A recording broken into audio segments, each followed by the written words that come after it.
në këtë rast dy anëtarë të PDK-s, po pjesën më të madhe sikur u mort vetëm me kritika ndaj zotit Kurti. E di që opozita bën këtë punë.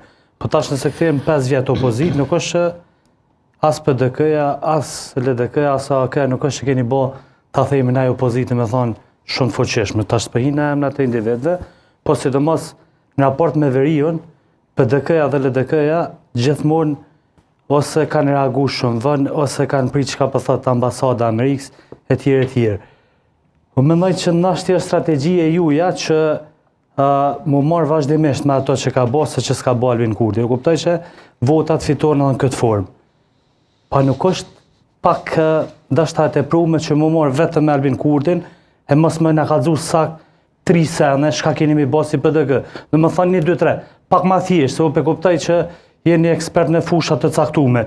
E bëj këtë se po konkretisht. Çka janë 3 sene të mëdha që i zotohet PDK në këtë rast jo që kam i bë Bedri Hamza. Kupton se e di, na kemi folë çto më shumë se besoj se gjithë jo çka ka bën Albin Kurti, çka s'ka bë. Po kjo s'mjafton, na është strategji e PDK-s ose e partive ish opozitar që ndoshta kështu të arrisin votën, po mendoj që fokusi duhet jetë më shumë se çka keni më bë ju. Po më intereson pikat shkurta, 1 2 3, çka ka më bë PDK-ja ose Bedri Hamza, domethënë nëse e fiton mandatin e kryeministit. Sepse në fund ditës ç'është ka intereson qytetarëve. Domethënë, a kanë më jetuar më mirë, a kanë morrit pagat, a kanë morrit pensionet.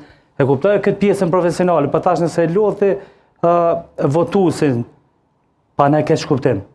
Jo me lodh kështu po në termën e sana, ai se kupton, ai kupton shumë thjesht. Pensionieri lëp, a ka mirë pensioni, domethënë qytetarit a ka mirë lehtësu jeta, çysh ka mirë lehtësu.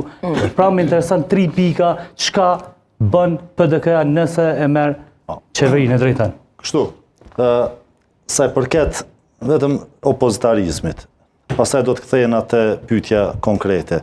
Mendoj që do të pasur parasysh me çfarë standardi e masim cilësinë të opozitarizmit. Nëse si standard e masim opozitarizmin e vetëvendosjes, edhe nëse vendosim si standard të mirë, atëherë kemi pasur çfarë qeverisje ka sjell një parti e cila ka marrë pushtetin me një opozitarizëm të atill të bazuar në përçamje, propagandë, pa ofru kurrë konkrete, po duke tentu me rënu gjithçka që është arrit. Me rezultatin më të mirë elektoral. Po, mirë, po tani shtrohet pyetja, apo dojmë një opozitarizëm që me cilën e merr pushtetin, apo dojmë një opozitarizëm që çon në një qeverisje më të mirë për vendin. Na nuk e kemi patjetër. A krahasojmë PDK-n e 2004, 2007 dhe tash.